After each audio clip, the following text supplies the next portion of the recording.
Hola y bienvenidos a un programa más, aquí a vuestro programa de fútbol. Bienvenidos a Corner 90. Hoy, un vídeo especial sobre los presidentes más polémicos de los 90.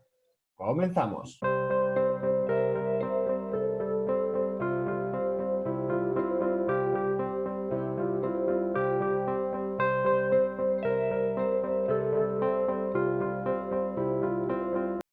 En este vídeo que nos vamos a encontrar, a mi lado están Javier Sánchez, ¿qué tal?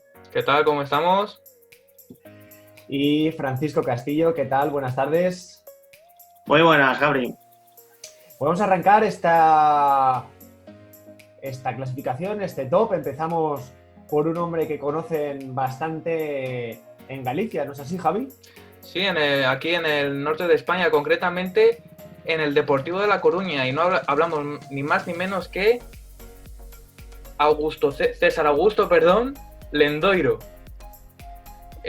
Presidente del Depor, lo tengo aquí apuntado, desde el año 88 hasta el 21 de enero de 2014, que dimite él, por malos resultados, por la crisis que tenía el club. Y tengo aquí apuntados una serie de datos. Coge al Deportivo de La Coruña en Segunda A, con peligro de bajar a Segunda B, lo que hubiese supuesto prácticamente la desaparición del equipo coruñés, y además con una deuda de 500.000 millones de pesetas. No he hecho el cálculo porque son muchos euros. Demasiado. Entonces, él a final de los años 80, en el 88 y 89, consigue reflotar el club, llevar el club a primera, y en los años 90 es lo que se conoce la época grande del Deportivo de La Coruña, donde consigue todos los títulos que tiene hasta hoy en día, conociéndose también por el famoso Super Depor, aquella famosa semifinal con el Milán, esa Copa de Europa. Y en los años 90, como digo, en ese Super Depor consigue una liga, la 99-2000, la temporada 99-2000, 2 Copas del Rey, en el 95 y en el 2002, 3 Supercopas de España, en esa misma temporada 95, en el año 2000 y en el 2002, y sobre todo queda en el recuerdo esa, como he dicho antes, ¿no?, esa semifinal en Milán 2003 con el Super Depor. Eso en el ámbito deportivo. En lo de extradeportivo o en su parcela que es de fichar jugadores y tal, pues por ejemplo tenemos las incorporaciones de Bebeto y Mauro Silva, dos grandísimos jugadores. ¿Que cómo hizo para fichar a Bebeto y a Mauro Silva por el Depor? Pues él le convenció de que en Galicia la climatología era la misma que en Brasil. Bueno, así, casi nada. Y además con Bebeto tiene una anécdota, que es que él descubrió dónde vivía y estuvo una semana entera con el coche Lendoiro en la puerta de la casa de Bebeto, y veía que un hombre salía todos los días, y claro, en la curiosidad pues descubrió que era el padre de Bebeto. Se hizo amigo del padre de Bebeto, le hizo una oferta al padre de Bebeto, y claro, Bebeto no pudo rechazar esa oferta. Bueno, pues ya subimos un peldaño y ahora en vez de uno tenemos 2 presidentes. Marido y mujer. Tenemos a José María Ruiz Mateos, que delegó su presidencia a Teresa Rivera. Estamos hablando del Rayo Vallecano. Primero, José María Ruiz Mateos, el empresario, el gerente de Nueva Rumasa, coge el Rayo en 1991, cuando se convierte lo de las sociedades anónimas deportivas, pero pasa el equipo a su mujer, a Teresa Rivero. Los dos, ya recordamos a José María Ruiz Mateos, que más allá de lo deportivo recordamos su al Boyer, al político. Y también tenemos a Teresa Rivero, por otro lado, la recordaremos con grandes momentos como por ejemplo cuando se quedó dormida en un partido, cuando iba siempre con su bolso, pues bueno, momentos épicos que ha tenido la presidencia del Rayo Vallecano. También recordar que ambos hicieron anuncios para una famosa marca de flanes, primero José María Ruiz Mateos y después Teresa Rivero. En cuanto a lo deportivo, Teresa Rivero, pues recordamos que llevó a la cima al equipo femenino, al Rayo Vallecano femenino, y también por su famoso fichaje de la llamada Ronaldinha, la mujer de Ronaldo, la futbolista Milena Domínguez, y también, por lo visto, los socios decidieron llamar al estadio, el Estadio Vallecas, Teresa Rivero. Pocos años después, por una serie de mar de deudas y tal, dejó de la vicepresidencia en 2011 Teresa Rivero y entró el actual presidente Raúl Martín Presa.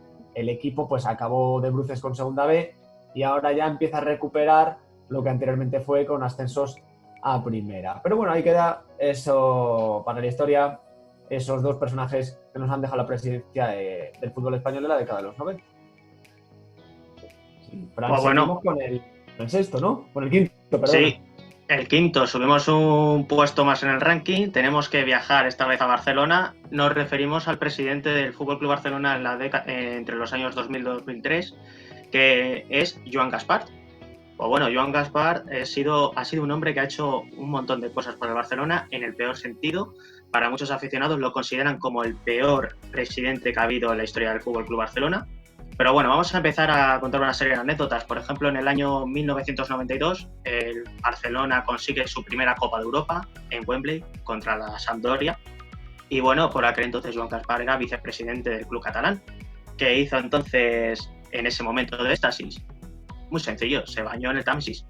Se metió en el Támesis a celebrar por todo lo alto que el conjunto blaugrana había conseguido su primera Copa de Europa. Y bueno, después otras anécdotas. Por ejemplo, en el mandato de Gaspar estuvo marcado por su relación con Florentino Pérez. Digamos que ya esa rivalidad en el terreno de juego entre el Barcelona y el Real Madrid también se llevaba más allá del palco. Y, por ejemplo, algo para destacar, el Real Madrid fichó a la estrella del FC Barcelona, que era Luis Figo, firmado por el Real Madrid, y Gaspar no le gustó para nada esa idea. Entonces llegó incluso a decirle a Florentino que quien lo hace lo paga, diciendo que arrieritos somos y en el camino nos encontraremos.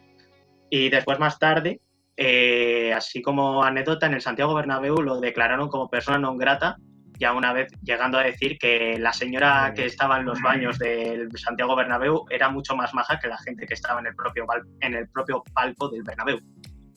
Así que bueno, hubo más anécdotas. Por ejemplo, en el sentido que en el año 2002, digamos que el Barcelona tuvo una temporada muy mala, estuvo al borde del descenso y el propio presidente estuvo aguantando el chaparrón cada vez que terminaba los partidos, viendo cómo su propia afición le estaba pidiendo su dimisión y que abandonara el cargo de presidente. Finalmente abandonó la presidencia y entró Joan Laporta, ¿no? Subimos un puesto más, ¿verdad, Javi? ¿Cuál es el siguiente con quien nos encontramos? Otra vez en Madrid, ¿no? Sí, hablaba de la rivalidad Gaspar-Florentino Pérez, pero también hay una rivalidad Gaspar-Ramón Mendoza, que es el que me toca hablar a mí, presidente del Real Madrid.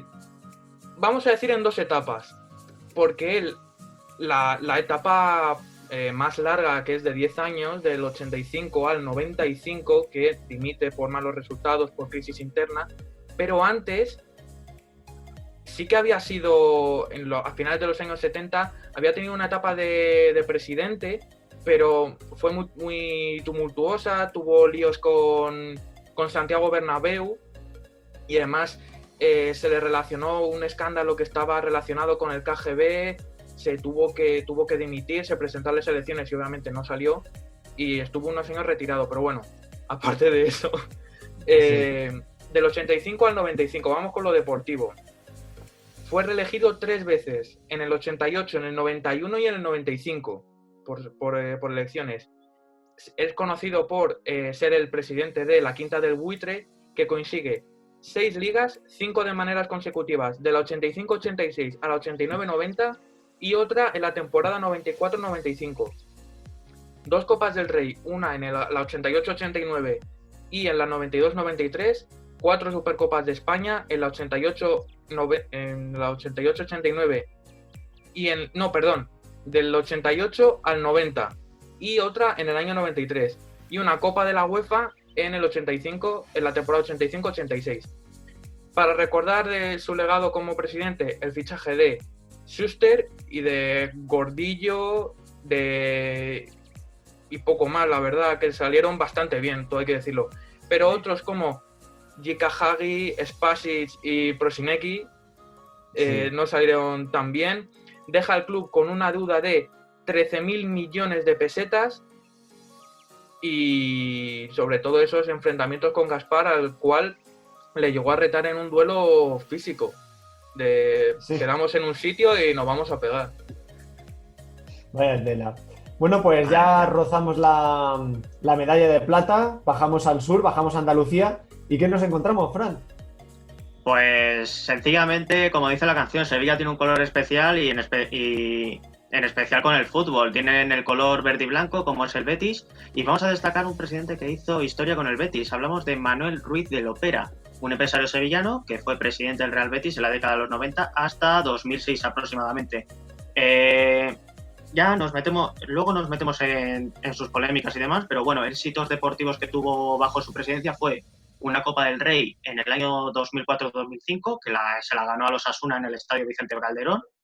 Después, una clasificación a la Liga de Campeones, que la consiguió ese mismo año, que es la primera vez en su historia que el Betis se clasificaba para la Copa de Europa. Y su campeonato de la Copa del Rey en el 96-97, 3 clasificaciones en la UEFA en las temporadas 94-95, 97-98, 2001-2002 y la clasificación de la Recopa en el año 96-97. Pues muy bien, esto es a nivel deportivo, pero este hombre ha dejado muchas anécdotas que destacar. Por ejemplo, el 31 de octubre. Muchas perlas, por ejemplo, 31 de octubre, Halloween. Nos situamos en el año 2001. El jugador del Betis, Benjamín, había celebrado una fiesta en su casa donde invitó a más jugadores de la plantilla, pero no invitó ni a Ruiz de Lopera ni al entrenador del Betis por aquel entonces, que era Juan de Ramos. ¿Qué hicieron? Se presentaron allí en la casa para poner un poco de orden. Muy bien. A poner orden ahí. ¿Qué pasó? Que muchos jugadores, para evitar represalias por parte del jefe, intentaron huir por la ventana. No salió bien. Otro recuerdo que dejó Lopera fue el famoso busto que ha estado hasta hace poco en el estadio Benito Villamarín, y que todo comienza en el año 2007, cuando el equipo andaluz celebraba su centenario y como detalle regalaba a los equipos visitantes pues un obsequio que se entregaba en la sala de trofeos del Betis junto al famoso busto de Lopera. Pues bien, ya sabemos que el Betis tiene una rivalidad con el Sevilla y el Sevilla se negó a aceptar ese regalo. Entonces el Betis no le pareció un buen gesto y por lo tanto llegaron a prohibir incluso la entrada al palco al entrenador del Sevilla por aquel entonces, que era José María del Nido. Esta polémica, para que os hagáis una idea, esta polémica llegó incluso a hacerse oír, por así decirlo, en la Junta de Andalucía, que finalmente llegaron a hacer las paces, pero Lopera hizo su venganza, colocó su busto en el palco de autoridades justo detrás del asiento donde se sienta el presidente rival. Ahí, para recordar de Lopera, el mítico Estamos en la UBI, ¿no? Claro, esto fue cuando el Betis subió a Primera División en el año 94, el mítico Estábamos en la UBI, que ahora mismo os dejamos las imágenes. ¡Estábamos en la UBI! ¡Nadie daba un duro por nosotros! ¡Yo entrego a ustedes un Betis libre! ¡Limpio! ¡En primera! ¡De ustedes! ¡Viva el Betis! Bueno, ya para concluir, el puesto número 1 pues se lo lleva el mítico, por así decirlo, si decimos presidente de los 90, hay que nombrar a Jesús Gil y Gil, alcalde de Marbella, presidente del Atlético de Madrid. Era de todo este hombre. Cogió el equipo ganando las elecciones en 1987, llevando como buque insignia al portugués Paulo Futre, ganador de una Champions con el Oporto, y eso le valió para ganar las elecciones. ¿Qué pasa? El club se convierte en Sociedad Anónima Deportiva y claro, los poderes pasan a Jesús Gil, que sería el presidente hasta 2003, cuando fallece por un derrame cerebral. Bueno, Jesús Gil en lo deportivo ganan 2 copas el Atlético de Madrid en el 90, en el 91, gana una tercera en el 96 y también dentro del famoso doblete con el que consigue la Liga también en el 1996. Sin embargo, el club, ante un mar de deudas y ciertas cosas turbias que no vamos a nombrar, pero bueno, el equipo se va a segunda, el equipo va a segunda división. Bueno, eso es lo deportivo. Consigue también el ascenso en 2002 y un año después fallece. Eso es lo deportivo. En lo extradeportivo, bueno, recordamos un montón de cosas. Si antes hablábamos del puñetazo de Ruiz Mateos a Boyer, hay que recordar el puñetazo de Jesús Gil a Caneda, en el que también estáis viendo ahora mismo en las imágenes. Y bueno, el puñetazo a Caneda, el cocodrilo furia con el que de Fidel Castro, el baño de masas que siempre se suele dar con las peñas, las mamachicho en la piscina. Imperioso. Estrafalario. Imperioso, muy estrafalario era Jesús Gil, sí. Llegó incluso a querer hacerse cargo de una escudería de Fórmula 1 para fomentar la marca España por todo el planeta, pero Sí, no le correcto. salió bien. Quiso fichar de primeras motor Honda y de piloto a Ayrton Senna. Ahí es nada. Pues efectivamente. Ahí es nada. Y bueno, varios problemas con presidentes. Nunca, vamos, la lengua nunca la tenía quieta Jesús Gil. Recordamos lo del plato, el famoso plato de lentejas cuando terminó un partido contra el Salamanca. Aquellos partidos viéndolos desde unas peñas contra el Madrid. Bueno, un sinfín de excentricidades las que tenía Y luego Jesús Gil y Gil. todos los líos que ha tenido con jugadores, por ejemplo, Quique Setién, que le decía que era un jugador, un fascineroso. Ese Exacto, palabra o sea, maravilloso inventado por Jesús Gil y Gil, que en paz descanse. Existe, Bueno. está en la RAE, Si Sí, lo sí. buscas, Sí, tiene sí, su sí, significado y todo. Lo decía muchísimo eso, sí.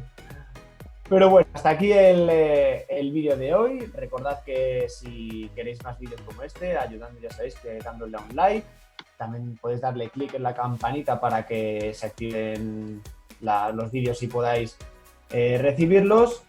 Y sin más, pues nada, aquí termina este vídeo de Corner 90 y ha sido un placer, como siempre, contar con Javi y con Fran. El placer es nuestro, Gabri. Nos vemos. Un placer. Hasta la próxima. Y bueno, pues aquí tenemos el último vídeo que va hasta ya hasta otra, ya nos vamos de aquí. Bueno, venga, un saludo y hasta otra. Adiós. Hasta la próxima.